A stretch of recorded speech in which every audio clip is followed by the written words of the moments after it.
কাকুর আইডিতে ট্যাগ করে দেবো, ট্যাগ ব্যাগ দিয়ে দেবে।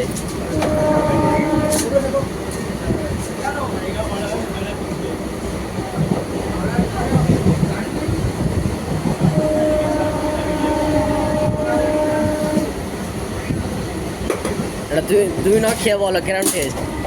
এই সেই মনসুর আলী খান ঘটিগড়, মগরাহাট কলেজ মাঠবাড়ি। আমার ইউটিউব চ্যানেল আছে 121, মেদিনীপুর, পাঁশকুড়া টাউনশিপ, সজ্জা টাউন, নন্দীগ্রাম, রাজনগর, দলঘাটা, ফতেপুর, দস্তুপুর, রায়চক, সোনালীমোড়, ঘোষণা, শেরপুর, আমতলা, সিরাকুর, গুড়িকুল, বিবিঘাট, পাল্টা, সীতাকুণ্ড, রামনগর, ঢোসা মাছতলা, লক্ষ্মীকান্তপুর, কুলপি, নামখানা, রূপের মোড়, আটটান্ন গেট, সমস্ত এখন করে বাঁচিখানে করা হয়। এই সেই ভাইরাল কাটা। এখন বর্তমান আছি মগরাহাট রেল স্টেশন ডাইরেক্ট ঢুকছে। এই ভিডিওটা যা দেখছেন এবং দেখবেন, একটা লাইক করবেন। 1 মিলিয়ন ভিউ আছে। এই দিকে খেয়ে বলো কিরকম, খেয়ে বলো, খেয়ে বলো কিরকম টেস্ট। Super super.